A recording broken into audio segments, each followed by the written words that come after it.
اعوذ باللہ من الشیطان الرجیم بسم اللہ الرحمن الرحیم الحمد للہ رب العالمین الذی لا یبلغ مدحته القائلون ولا یحصی نعماءه العادون ولا یؤدی حقه المجتہدون ثم الصلاة والسلام على اشرف الانبیاء والمرسلین حبیبنا و حبیب الہ العالمین ابی القاسم محمد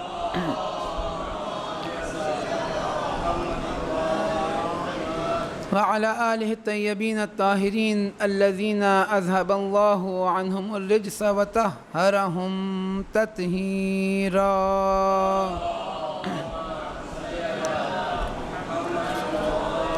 لا سیما بقیت اللہ العظم امام زماننا روحی و ارواح العالمین لتراب مقدمہ الفداء. وقال الامام علی بن الحسین علیہ الصلاة والسلام السلام علیک یا شہر اللہ الاکبر یا عید اولیائہ. ایک دفعہ درود بھیجیں پر محمد و آل محمد پر.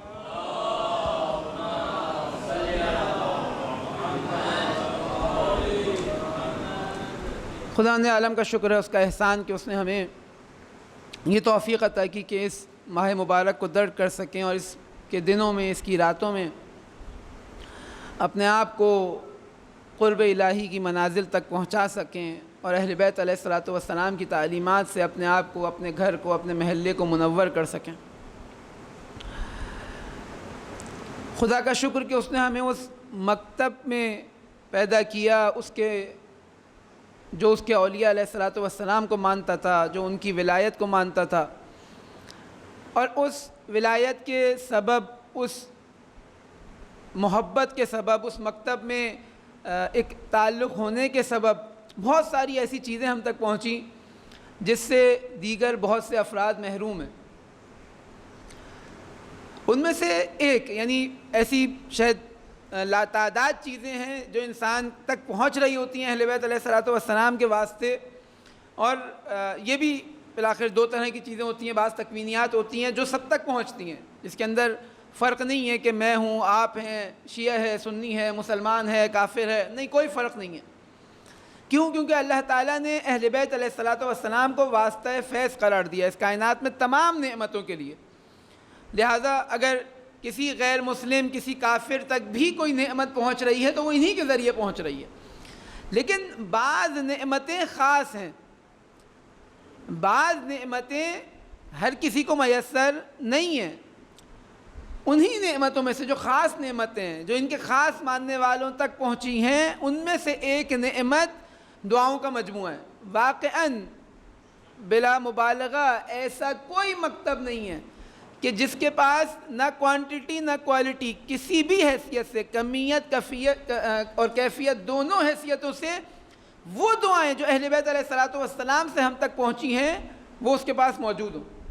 یعنی لوگوں کو معلوم نہیں ہے کہ خدا نے متعال سے مانگنا کیسے. ہمیں بھی معلوم نہیں ہے، لیکن ہمیں اہل بیت نے بتا دیا، ہم تک یہ چیزیں پہنچیں. بہت ساری دفعہ ہم دیکھیں ہم کیا مانگ رہے ہوتے ہیں. ہم اپنے جو چھوٹی چھوٹی چیزیں ہوتی ہیں، ایک مادی دنیا کے اندر انسان زندگی گزار رہا ہوتا ہے، وہ خدا متعال سے مانگ رہا ہوتا ہے. لیکن اہل بیت علیہ الصلوۃ والسلام ہمیں معیار بتا رہے ہیں. دیکھو، تم انسان ہو، تمہیں خدا متعال نے اس لیے پیدا کیا ہے کہ وہ الہی صفات تمہارے وجود کے اندر آ سکیں، تم اشرف المخلوقات بن سکو. لہٰذا اپنے آپ کو ان چھوٹی چھوٹی چیزوں کے اندر مت الجھاؤ. یہ بھی اللہ سے لینی ہے، یہ بھی اہل بیت سے لینی ہے، لیکن صرف یہ نہیں لینی. تڑپنا ان کے لیے نہیں ہے. تڑپنا کن چیزوں کے لیے؟ وہ جو اہل بیت علیہ الصلوۃ والسلام ہمیں تعلیم کر رہے ہیں، وہ دعاؤں کے مجموعات، وہ باتیں جو اللہ سے طلب کر رہے ہیں. اور کیونکہ بات آ گئی ہے، دیکھیں، ہم بعض دفعہ تصور کرتے ہیں کہ ہمارا بیان بھی ہوتا ہے کہ دعا جب قبول ہوتی ہے جب سچے دل کے ساتھ مانگی جائے. ہماری بہت سی دعائیں اس کے اندر یہ والی پرابلم موجود ہوتی ہے، جس کی وجہ سے بعض دفعہ ہماری دعائیں اس طرح قبول نہیں ہو رہی ہوتی ہیں، اس کے اثرات ہمیں زندگی میں نظر نہیں آ رہے ہوتے. اہل بیت علیہ الصلوۃ والسلام ایک چیز مانگ رہے ہیں، میں پڑھ وہ رہا ہوں لیکن میرے ذہن میں مثال کے طور پہ گاڑی چل رہی ہے، میرے ذہن میں مثال کے طور پہ گھر چل رہا ہے، میرے ذہن میں مثال کے طور پر میری جو مادی مشکلات ہیں چھوٹی چھوٹی یہ چل رہی ہیں، یعنی بول کچھ رہا ہوں، بول رہا ہوں کہ اے اللہ وہ جو تجھ سے محبت کی لذت ہے وہ مجھ سے دور نہ ہو، لیکن میں تو اس لذت کو جانتا ہی نہیں ہوں. مجھے تو مثلا اچھے موبائل کی لذت کا معلوم ہے، مجھے گاڑی کی لذت کا معلوم ہے، مجھے گھر کی لذت کا معلوم ہے، لیکن اللہ سے محبت، اللہ سے رابطے کی لذت کا معلوم نہیں ہے. اور میں وہ مانگ بھی نہیں رہا ہوں اللہ سے، پڑھ رہا ہوں صحیفہ سجادیہ میں نے اٹھائی، دعا پڑھ رہا ہوں، ریڈنگ کر رہا ہوں، لیکن مانگ نہیں رہا. مانگ کیا رہا ہوں؟ مانگ وہی اپنی چھوٹی چھوٹی چیزیں کر رہا ہوں. لہٰذا علماء اخلاق بیان کرتے ہیں کہ انسان سنک کرے اپنے آپ کو اہل بیت کی دعاؤں کے ساتھ، ایک سازگاری ایجاد کرے، آہستہ آہستہ کر کے ہوگا. یقیناً میں پہلے مرحلے پہ چاہوں کہ وہ چیز جو اہل بیت علیہ الصلوۃ والسلام اللہ تعالیٰ سے طلب کر رہے ہیں، میں اپنے اس مرحلے کے اوپر وہی چیز اسی شدت کے ساتھ طلب کرنے لگ جاؤں. یہ ممکن نہیں ہے. اس دنیا کی رنگینیوں کے اندر کھویا ہوا انسان، اس دنیا کی آلودگیوں سے متاثر انسان اتنی آسانی سے ان منازل کو درک نہیں کر سکتا. لہذا کہا گیا کہ دیکھو آہستہ آہستہ، یعنی ریڈ بھی کرو، یعنی کیونکہ بعض دفعہ ہمارے شبہ آتا ہے بھائی جب مانگ ہی نہیں رہے، جب دل میں نہیں ہے تو پڑھنے کا کیا فائدہ، جب عمل میں نہیں آ رہا تو مثال کے طور پہ اس کا کیا کریں. یا قرآن کے بارے میں بھائی جب عمل نہیں کرنا، جب سمجھنا نہیں ہے تو پڑھیں کیوں. یہ بہانے ہوتے ہیں. یہ امام خمینی علیہ الرحمہ نے ایک مرتبہ چند وصیتیں ان کی ظاہراً بہو کو، اور اس کے اندر کہتے ہیں کہ یہ جو تمہارے ذہن میں بار بار آتا ہے، تمہارے سے مراد سب کی بات کر رہے ہیں، ان کے ہو سکتا ہے لازمی نہیں ہے کہ ان کے ذہن میں آتا ہو، لیکن یہ جو انسان کے ذہن میں آتا ہے کہ مثلاً اگر میں نے معرفت کے بغیر قرآن پڑھا تو کوئی فائدہ نہیں ہے. کہہ رہے ہیں یہ کیا ہے؟ یہ وسوسہ شیطانی ہے. شیطان چاہتا ہے تم یہ جو الفاظ پڑھ رہے ہو نا یہ بھی نہ پڑھو.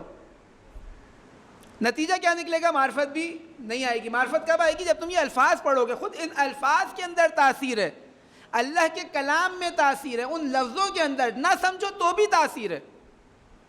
وہی چیز اس کا پڑھنا سبب بنے گا کہ کل تم سمجھنے لگ جاؤ گے، اس کی تاثیر آئے گی.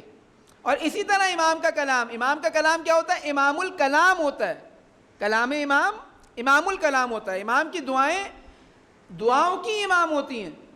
وہ اوج ہمیں بتا رہی ہوتی ہیں جہاں تک انسان کو پہنچنا چاہیے. خوب ابھی نہیں پہنچ رہا، پڑھے، ایک مرور کرے، ترجمہ پڑھے، جس حد تک ممکن ہو سکتا ہے ان سے انسیت اختیار کرے. آہستہ آہستہ کر کر وہ چیزیں مانگنے لگ جائے گا جو اہل بیت علیہ الصلوۃ والسلام خداوند متعال سے مانگ رہے ہیں. لہذا یہ دعاؤں کا مجموعہ یہ واقعاً کسی اور مکتب کے پاس نہیں ہے، بلکہ بعض جگہ ہوتا ہے کہ وہ یہیں میں نے صحیفہ سجادیہ کی دعائیں چھاپ چھپ کے اردو میں تھوڑی سی تبدیلی کر کر کے چھاپ رہے ہوتے ہیں. کیوں؟ کیونکہ نہیں ہے، مانگنے کا سلیقہ نہیں ہے ان کے پاس. ہمیں اہل بیت نے دیا، کسی اور مکتب کے پاس نہیں ہے. اور انہی میں سے ایک جو مجموعہ ہے دعاؤں کا وہ ہے صحیفہ سجادیہ. اس صحیفہ سجادیہ کے اندر مختلف دعائیں، استقبال ماہ رمضان کی دعا، یعنی تمام چیزوں کی دعائیں موجود ہیں. پھر ماہ رمضان سے مخصوص دعائیں موجود ہیں. ہم مفاتی کھولیں اس کے اندر ماہ رمضان سے مخصوص دعائیں موجود ہیں. ہر دن کی دعائیں آپ کے ابھی تلاوت ہوئی ابھی نماز میں، مشترکہ دعائیں، بہت ساری دعائیں کہ انسان اپنے آپ کو آمادہ کرے. اور یہ ابھی سے نہیں ہے، یہ رجب سے ہیں. یعنی انسان ماہ رمضان کے لیے اپنے آپ کو رجب سے آمادہ کرنا شروع کرے، شعبان میں اپنے آپ کو آمادہ کرے. خطبہ شعبانیہ کا انشاءاللہ ذکر آئے گا. یعنی کتنا زیادہ اہل بیت علیہ الصلوۃ والسلام اہتمام کر رہے ہیں. دیکھیں ہمارے یہاں بڑے ایونٹ آتے ہیں نا، گھر میں کبھی شادی وادی ہوتی ہے، کب سے 1-2 مہینے پہلے سے تیاریاں شروع ہو جاتی ہیں. ٹھیک ہے، ہو سکتا ہے وہ تیاری کوئی خاص نہ ہو، آخری دن بھی ہو سکتی ہو، لیکن جب انسان اس کی اہمیت کو سمجھ رہا ہوتا ہے کہتا ہے نہیں خدا نہ خواستہ آخری دن نہیں ہوا تو کیا کروں گا، فلاں مشکل آ گئی تو کیا کروں گا، فلاں مسئلہ ہو گیا تو کیا کروں گا.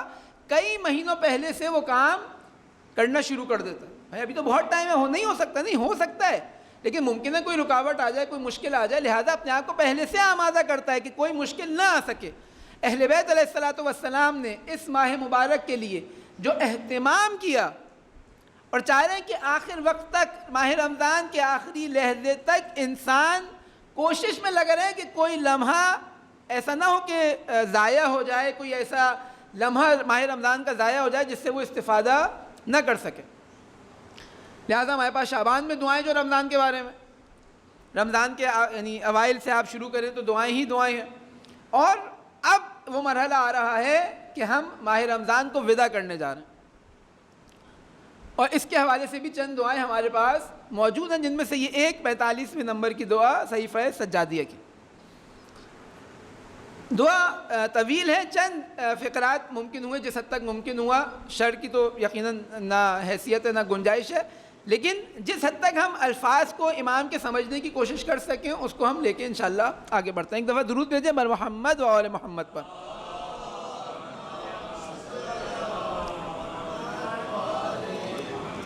سب سے پہلے خداوند متعال کی بارگاہ میں امام علیہ السلام حمد کرتے ہیں خداوند متعال کی، یعنی اس کی ستائش کرتے ہیں، اس کی حمد کرتے ہیں، اس کی بزرگی، اس کی صفات کو بیان کرتے ہیں۔ اور اس جملے سے آغاز ہوتا ہے اس دعا کا، اللہم یا من لا یرغب فی الجزا، کہ اے وہ خدا کہ جو اپنے احسانات کا بدلہ نہیں چاہتا، یعنی وہ دیتا ہے لیکن اس دینے کے بدلے کچھ چاہتا نہیں ہے۔ اور اس کی تفصیل آئے گی، بعض دفعہ ہمارے ذہنوں کے اندر ہوتا ہے کہ خداوند متعال ہم سے نماز چاہت ہو رہا ہے، خداوند متعال ہم سے روزہ چاہت ہو رہا ہے، ہم بھوکے رہیں، کتنا مزہ آتا ہے خداوند متعال کو مثلا کہ ہم بھوکے رہیں گے مثلا۔ بعض دفعہ یہ ایسے تصورات ہیں کہ اگر فرصت ملی بیان ہوگا کہ در حقیقت یہ اللہ تعالیٰ اپنے لیے نہیں چاہ رہا ہے کہ انسان مثلا روزہ رکھے گا تو اللہ کو کوئی فائدہ ہو جائے گا، انسان نماز پڑھے گا اللہ کو کوئی فائدہ ہو جائے گا، نہیں، یہ تمام چیزیں پلٹتی ہیں انسان کے فائدے کے لیے۔ اللہ نہیں چاہتا کہ تم گمراہ ہو، اللہ نہیں چاہتا کہ تم تنزلی کا شکار ہو، لہٰذا خداوند متعال یہ نعمتیں دیتا ہے۔ وَيَا مَن لَا يَنْدَمُ عَلَى الْعَطَاءِ، کہ جب وہ جیسے ہم مثلا بعض دفعہ دے دیتے ہیں کسی کوئی چیز، جذبات میں آ گئے، مثلا ہمیں سمجھ آیا کہ نہیں دینی چاہیے، اب دے تو دیا، اس وقت فضا میں موجود تھے، وہ حالت ہمارے، وہ کیفیت ہمارے پر موجود تھی، ہم چاہتے خدا کی راہ میں قربانی دیں۔ اب جب چلے گئے پیسے تو اب انسان کو کیا ہوتا ہے، یار کم دے دیتا تھوڑے سے تھوڑے۔ بعض دفعہ یہ شیطانی وسوسے آ رہے ہوتے ہیں، امام کہتے ہیں کہ دیکھو یعنی جب خدا سے مانگنے یہ تمام نقائص ہے، خدا تیرے وجود کے اندر نہیں ہے، جب تو دیتا ہے تو اس کا بدلہ نہیں لیتا، جب تو دے دیتا ہے تو اس کے اوپر پشیمان نہیں ہوتا۔ وَيَا مَن لَا يُكَافِي عَبْدَهُ عَلَى السِّوَاءِ، وہ یہ نہیں دیکھتا کہ میں جتنا کام انجام دوں اتنا وہ عطا کرتا ہے، نہیں، ہمارے کتنی روایات ہیں کہ تم ایک قدم بڑھاؤ خداوند متعال تمہاری جانب 10 قدم بڑھاتا ہے، یعنی ظاہری طور پر قدم بڑھانا نہیں ہے، یعنی وہ تاثیر جو ایک عمل کے اندر، اب یہی ماہ رمضان کے یعنی جب اس کے بارے میں بیان ہوگا تو بیان کروں گا کہ کتنا ایک عجیب خداوند متعال کا احسان ہے، خداوند متعال کی ایک نعمت ہے کہ وہ چاہتا ہے کہ ہم کسی طرح ان نعمتوں سے استفادہ کر لیں، بہانے ڈھونڈ رہا ہوتا۔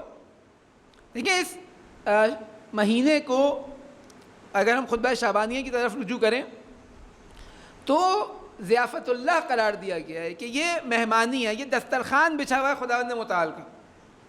ہمارے یہاں مہمان آتے ہیں تو بزرگ کیا کرتے ہیں کہ کوشش کرتے ہیں کہ ہر چیز میں سے کچھ نہ کچھ اس کی پلیٹ میں ڈال دیں۔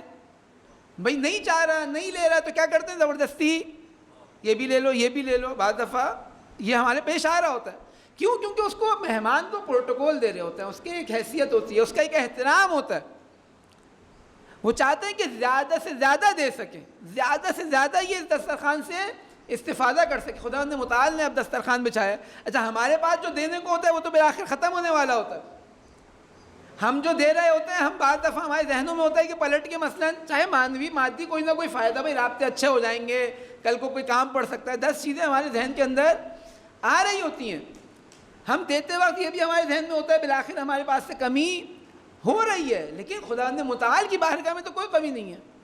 خداوند متعال کی بارگاہ کے اندر تو کہیں ایسا نہیں ہے کہ وہ ہم سے بدلہ لینا چاہ رہا ہے کہ اگر ہم کچھ اس سے دسترخوان سے لے لیں گے تو پلٹ کے کہے گا اچھا یہ لے لیا چلو اب لاؤ، اب یہ بھی دو یہ بھی دو یہ بھی دو، نہیں، بلکہ انسان کا اپنا جو وجود ہے وہ رشد کر رہا ہوتا ہے۔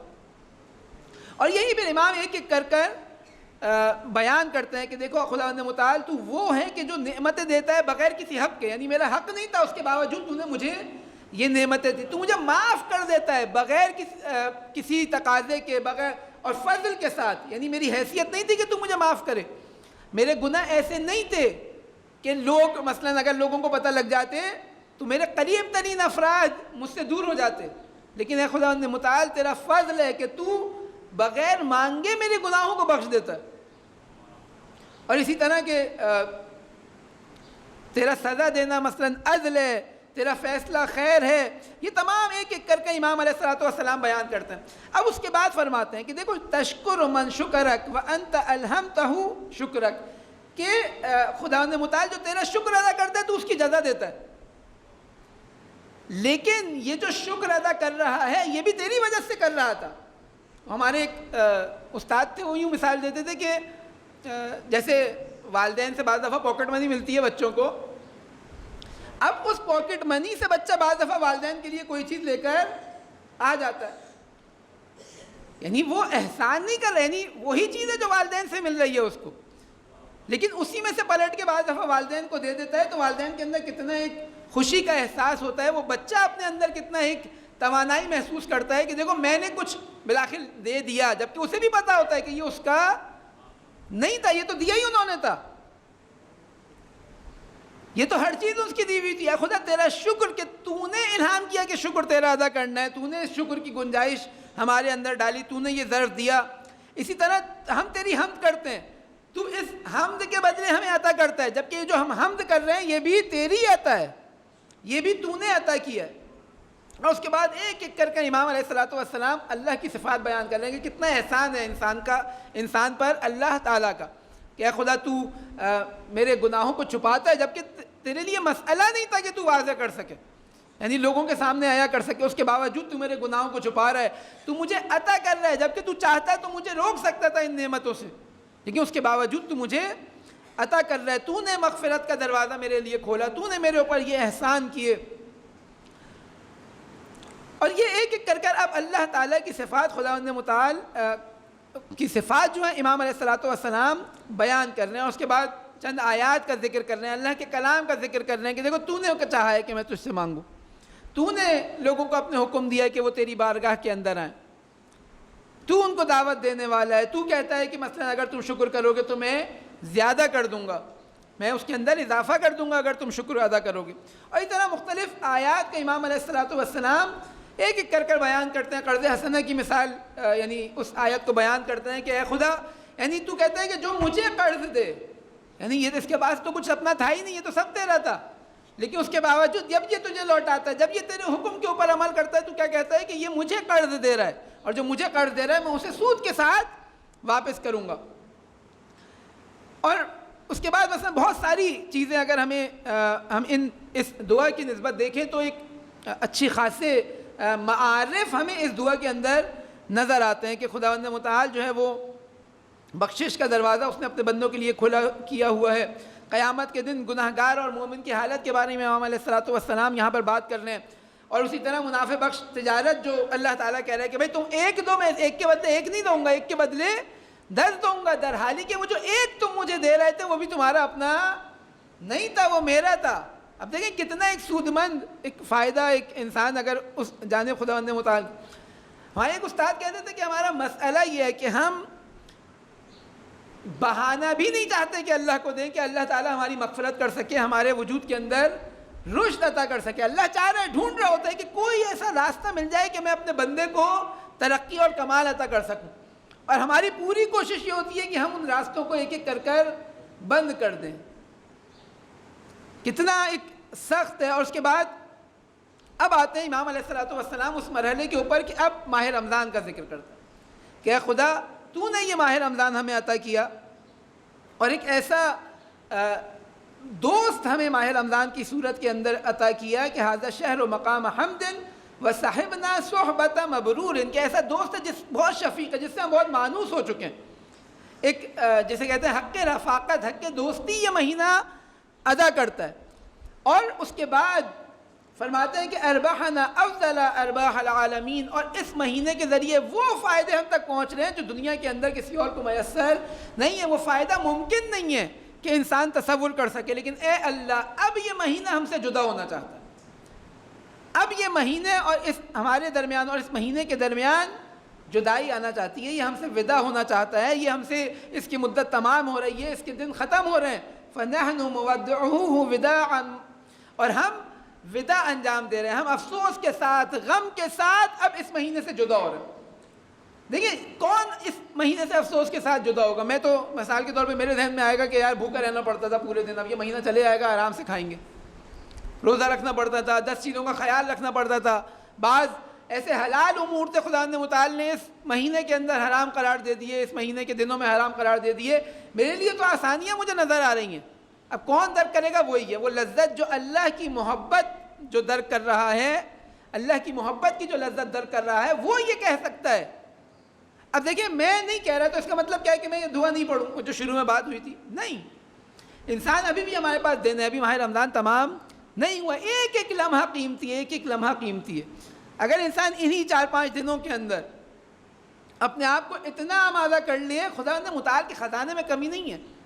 اگر انسان آگے رشد کرے وہ کام جو ماہ رجب سے ہم نے کرنا تھا، ماہ شعبان میں کرنا تھا اور ماہ رمضان میں آ کر انجام دینا تھا اور اس کا نتیجہ لینا تھا، وہ خدا نے متعال ان 5 دنوں میں ہمیں عطا کر سکتا ہے. شرط یہ کہ ہم خدا نے متعال سے طلب کریں، واقعاً وہ چیزیں طلب کریں جو امام علیہ الصلوۃ والسلام طلب کر رہے ہیں. یعنی انہیں احساس ہو رہا ہے کہ کوئی چیز جیسے جدا ہو رہی ہے ہم سے. ہم دیکھیں جب ہم کبھی گھر والوں کے ساتھ کوئی ہمارے یہاں کوئی خدا نخواستہ فوتگی ہو جاتی ہے، کوئی ایسا شخص ہم سے جدا ہو رہا ہوتا ہے جس سے ہم بہت زیادہ مانوس ہوتے ہیں، ہم اس کے جانے سے کتنا وحشت زدہ ہو جاتے ہیں. لیکن ائمہ کی بارگاہ میں آئے، دیکھیں ماہ رمضان، قرآن کے بارے میں یہ اسی ماہ رمضان کی جو میں نے عبارت آپ کے سامنے ابھی پڑھ رہا ہوں، وغمنا واوحشنا انصراف عنا، کہ ہمیں اس کا جانا، اس کا پلٹ جانا ہمیں وحشتناک کر رہا ہے، وحشت زدہ کر رہا ہے، ہماری انسیت کو چھین رہا ہے، ہمیں بے چینی اور اضطراب عطا کر رہا ہے، ہم غمگین ہو رہے ہیں اس کے جانے سے. یہی امام سجاد علیہ السلام سے روایت ہے کہ امام فرماتے ہیں کہ اگر پوری دنیا میرا ساتھ چھوڑ دے، کوئی میرے ساتھ نہ ہو، لیکن قرآن اگر میرے ساتھ ہو تو میں اس دنیا سے وحشت زدہ نہیں ہوں گا.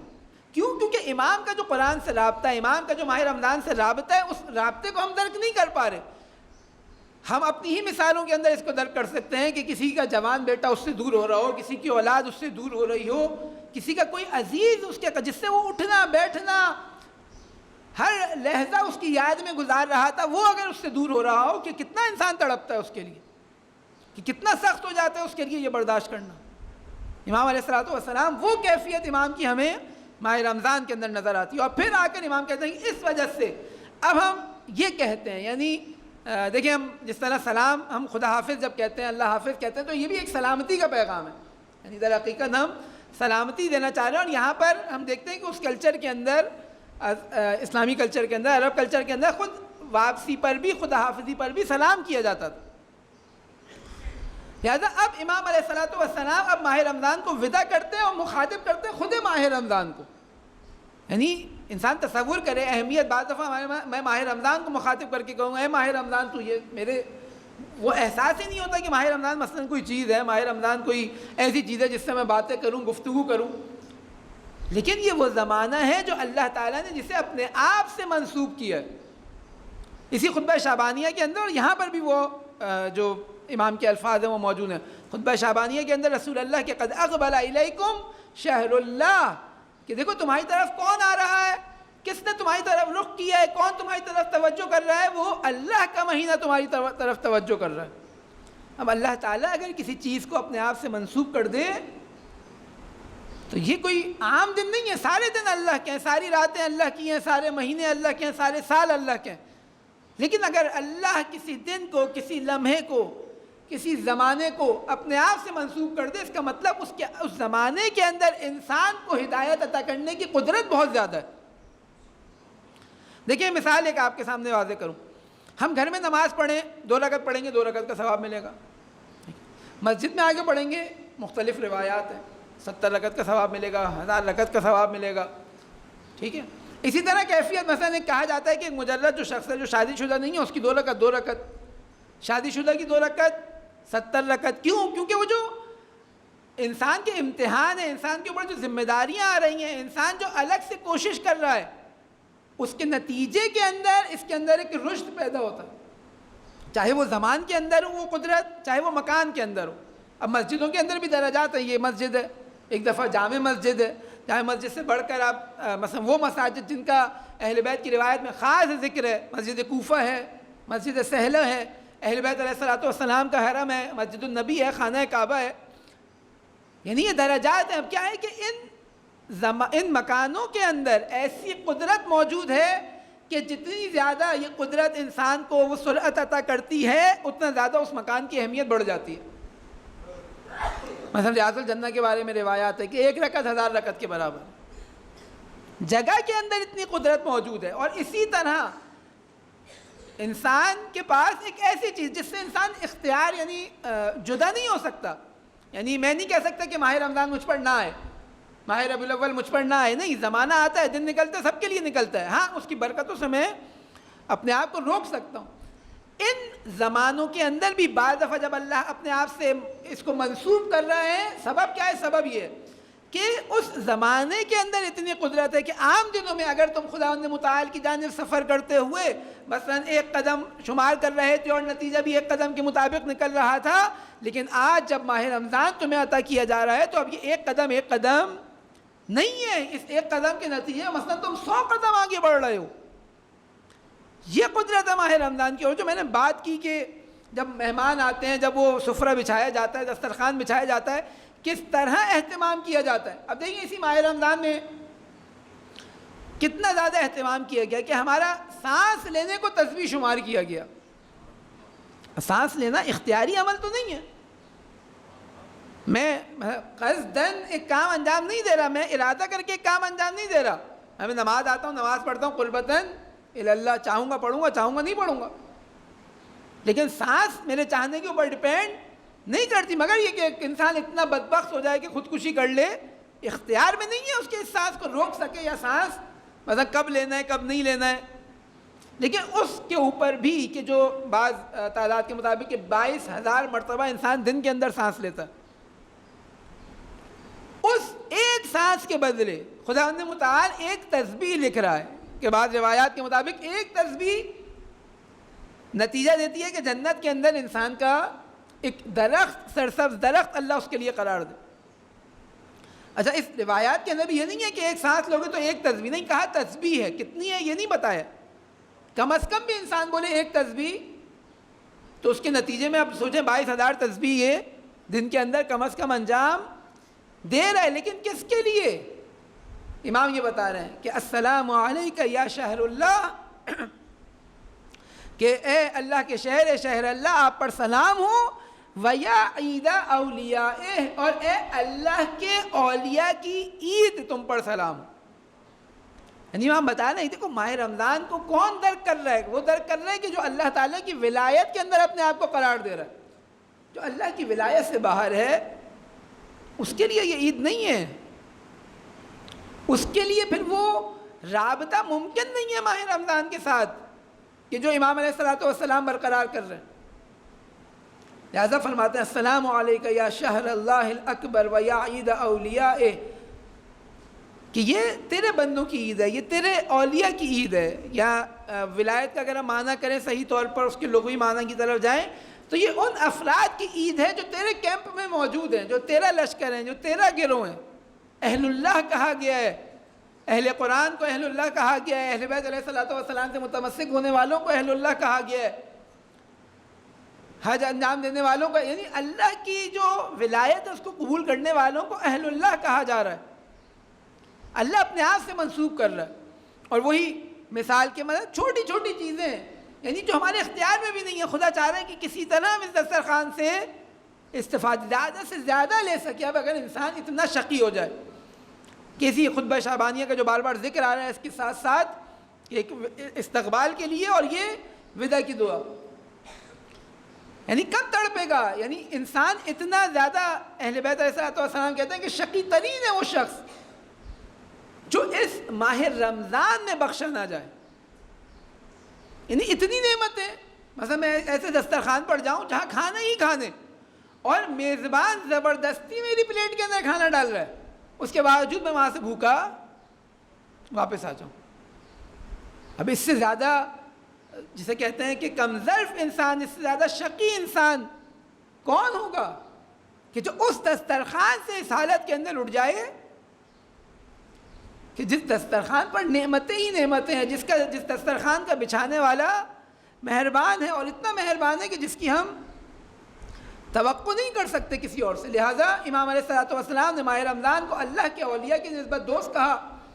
اور لہذا جب یہ دوست ہوتے ہیں ماہ رمضان سے مانوس ہوتے ہیں, ماہ رمضان سے وحشت زدہ نہیں ہوتے, اس کے اندر اپنے کمال کو طلب کر رہے ہوتے ہیں, لہذا جب ماہ رمضان جانے لگتا ہے تو اب ان کی طلب کے اندر اضافہ ہو جاتا ہے.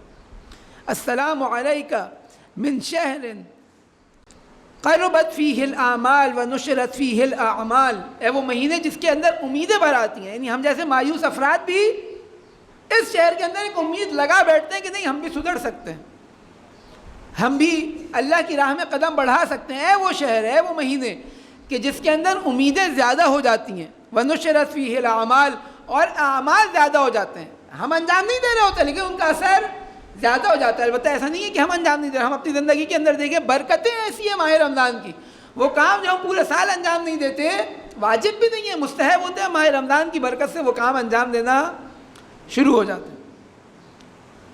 السلام علیکہ من قرین جل قدرہ موجودا وافجع فقدہ مفقودا, کہ اے وہ ہم نشین کہ جو موجود ہو اس کی بڑی قدر, یعنی جب وہ ہے تو اس کی بڑی قدر و منزلت ہے, لیکن اب وہ جا رہا ہے تو بڑا دکھ ہے. اب وہ اتنی اس کی قدر و منزلت ہے, جب وہ جا رہا ہے تو اب انسان تڑپ رہا ہے, انسان دکھ کا شکار ہے.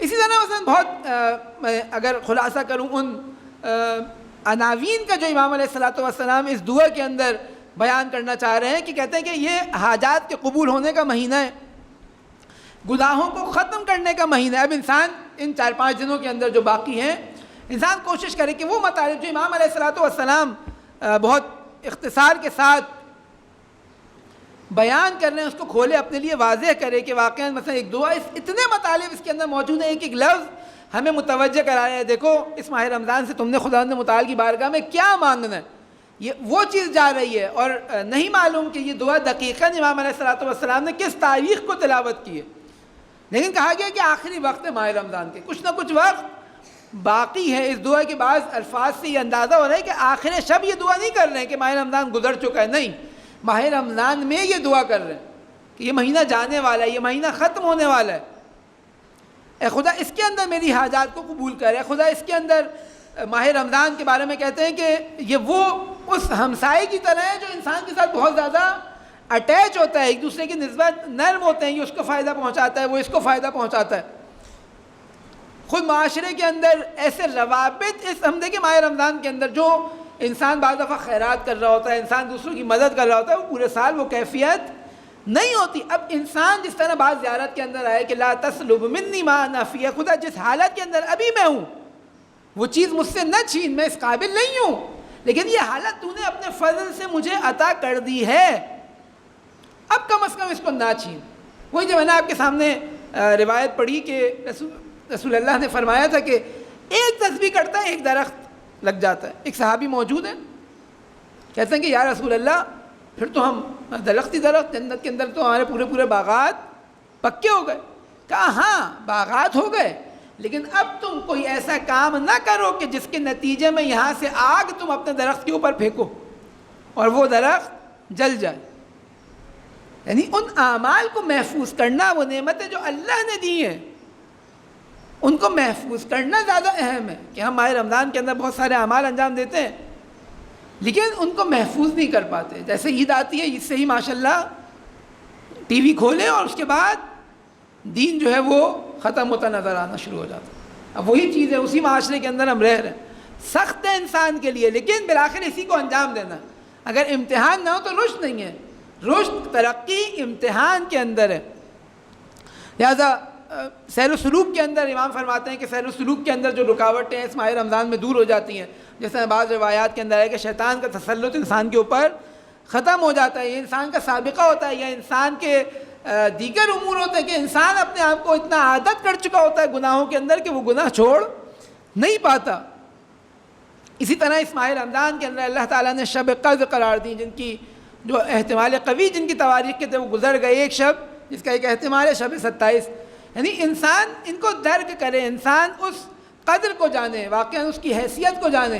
یہ مہینہ چلے جائے گا, میں اپنے لیے بات کر رہا ہوں, آپ کے لیے نہیں کہہ رہا. یقیناً آپ لوگ بہت بہتر ہیں اور یقیناً اس ماہ رمضان کو صحیح طور پر استفادہ کیا, لیکن انسان واقعا محسوس کرے اس چیز کو کہ کوئی چیز اس سے چھن رہی ہے اور یہ اب نہیں معلوم امام اس میں دعا کرتے ہیں کہ اے اللہ ہمیں دوبارہ یہ ماہ رمضان عطا کر. نہیں معلوم انسان کا موت کا وقت معین نہیں ہے کہ انسان یقین سے کہہ سکتا ہو کہ اگلے سال مجھے ماہ رمضان کے اندر اللہ یہ توفیق دے گا کہ میں اس ماہ رمضان کو درک کر سکوں. بعض روایات کے اندر آیا کہ ماہ رمضان کے اندر جو چیز عطا ہوتی ہے وہ عطا نہیں ہو سکتی, وہ بخشش نہیں مل سکتی مگر یہ کہ روزے عرفہ. یعنی اللہ تعالیٰ نے بہانے رکھے ہیں, اللہ تعالیٰ نے مواقع رکھے ہیں کہ انسان کسی طرح ہدایت پا جائے, لیکن انسان ایک ایک کر کر ان مواقعوں کو گوا دیتا ہے. جیسے امام کہتے ہیں کہ دیکھو ماہ رمضان تو سب کے لیے آ رہا ہے, لیکن امام کہتے ہیں کہ خوش نصیب ہیں وہ لوگ جو ماہ رمضان میں قرار پاتے ہیں, یعنی ماہ رمضان کو درک کرتے ہیں, واقعات متوجہ ہوتے ہیں. دیکھیں قد اقبل الیکم شہر اللہ, جو میں نے شروع میں خطبہ شعبانیہ کی تلاوت کی, رسول اللہ یا ادھر بھی کہا جا رہا ہے کہ اولیاء کی عید ہے, یہ آیا ہے, اللہ تو نے اس مہینے کو بھیجا ہے. جب کہا جا رہا ہے کہ تمہاری طرف رخ کر رہا ہے, اگر کوئی مجھ سے مثلاً رخ کر کے میری طرف بات کرے اور میرا دھیان کسی اور جانب ہو, تو وہ بندہ جو مجھ سے میری طرف رخ کر کر بات کر رہا ہے تھوڑی دیر بعد مجھ سے وحشت زدہ ہو جائے گا, مجھ سے دور ہو جائے گا. کب میں کہوں گا کہ میں اس کی باتوں کا یا اس کے جو رخ اس نے میری طرف کیا ہے میں اس کا رسپانس دے رہا ہوں, اس کی طرف متوجہ ہو رہا ہوں, کہ جب میں بھی اس کی طرف رخ کروں گا, جب میں بھی اس کی باتوں کو سنوں گا, توجہ کے ساتھ سنوں گا. دیکھیے ہمارے یہاں بچوں کے ساتھ کتنا پیش آتا ہے کہ وہ کہتا ہے مثلاً اپنے والد سے کہتا ہے کہ آپ میرے ساتھ آ کے کھیلیں, ہم برابر میں بیٹھ جاتے ہیں, اپنے موبائل ہاتھ میں لے لیتے ہیں. کہتے ہیں نہیں میرے ساتھ آنے کا مطلب یہ ہے کہ آپ یہ موبائل سائڈ پہ کریں, میرے ساتھ کھیلنے کا مطلب جو میں کر رہا ہوں وہ میرے ساتھ انجام دیں. انسان کی فطرت ہے, اور یہی فطرت کا تقاضا ہے کہ جب کوئی اور شخص, کوئی اور ذات تمہاری طرف متوجہ ہو رہی ہے, تمہیں اپنی طرف بلا رہی ہے, تو اس کا رسپانس دو, صحیح رسپانس دو. یہ نہ کرو کہ ماہ رمضان تمہاری طرف متوجہ ہو رہا ہے اور تم وہی پورے سال جن رنگینیوں کے اندر غرق ہوئے ہوئے تھے وہیں جا رہے ہو. بہت سارے مطالب ہیں اس کے اندر, نہیں معلوم مثلاً کتنا انسان اس کو کھول سکتا ہے, کتنا درک کر سکتا ہے. لہذا عید کو بھی جب دن کہا گیا, عید ایسی چیز ہے جو پلٹتی ہے انسان, یعنی ایک پھل انسان کو مل رہا ہے ایک طریقے کا. یعنی یہ رجب سے جو اس نے ایک سلسلہ شروع کیا, رجب سے شعبان, شعبان سے ماہ رمضان, اور یہاں پر آ کر اب خدا نے متعال اس کو ریوارڈ دینا چاہتا ہے. لیکن ہمارے عید کا تصور کیا ہے؟ عید کا تصور بالکل اس سے مختلف ہے جو اہل بیت علیہ الصلوۃ والسلام کے پاس ہے. ہم عید آزادی کا نام ہے ہمارے لیے, یعنی یہ جو ایک طرح سے ہماری نسبت پریشانی ہے, بھائی یہ کرو, یہ نہیں کرو, یہ کرو, یہ نہیں کرو, اس سے چھوٹنے کا نام کیا ہے؟ عید ہے. امام تو ماہ رمضان کو عید قرار دے رہے ہیں. عید اولیاء کیا؟ عید اولیاء ماہ رمضان ہے, اور یہ وہ عید ہے کہ جس نے اس عید کو درک کیا اس کے لیے عید الفطر قرار دی گئی ہے. ایک ایک کر کر امام علیہ الصلوۃ والسلام, اب نہیں معلوم اس کو کس حد تک انسان دیکھ سکتا ہے کہ وہ مطالب جو امام علیہ الصلوۃ والسلام بیان کر رہے ہیں کہ اللہ اس مہینے میں تو نے ہمیں برتری عطا کی دوسروں کے اوپر, ہمیں اہمیت بیان کی ماہ رمضان کی. ماہ رمضان تو سب کے لیے آ رہا ہے. دیکھیں فرق تو نہیں ہے, ایک کافر ہے, ایک ایسا شخص جو ماہ رمضان کی اہمیت کو نہیں جانتا, روزے نہیں رکھتا, نمازیں نہیں پڑھتا, ماہ رمضان تو اس کے لیے بھی آ رہا ہے, ماہ رمضان میرے لیے بھی آ رہا ہے. لیکن امام کہہ رہے ہیں کہ اے اللہ ہمیں تو نے شرف بخشا اس ماہ رمضان کے ذریعے. یعنی کیا؟ یعنی ہمیں یہ توجہ دلائی کہ دیکھو یہ تمہاری طرف آ رہا ہے, تم بھی اس کی طرف قدم بڑھاؤ, اور اپنے لطف و احسان سے توفیق دی کہ ہم اس کے حق کو پہچان سکیں. جبکہ بہت سارے بد نصیب وہ لوگ ہیں جنہیں معلوم نہیں ہے کہ یہ کون سا مہینہ چل رہا ہے. آپ سوچیں اللہ کے پورے سال کے اندر چند ماہ, ان ماہوں کا, ان مہینوں کا سارا زور ماہ رمضان کے اوپر. ماہ رمضان کے اندر ساری قدرت ہمیں نظر آتی ہے شب قدر کے اندر. یعنی ایک ایک کر کر اللہ تعالیٰ انسان کو اس اپنی طرف کھینچنے کے اسباب مہیا کر رہا ہے. اور یہ وہ مہینہ ہے, یہ وہ راتیں جو گزری ہیں, یہ وہ راتیں ہیں کہ جس کے اندر اولیاء الہی اپنے سال کا آغاز کیا کرتے تھے. اس طرح ہمارے بیان ہوتا ہے کہ یہ نامہ اعمال شب قدر میں امام زمانہ عجل اللہ تعالی فرجہ الشریف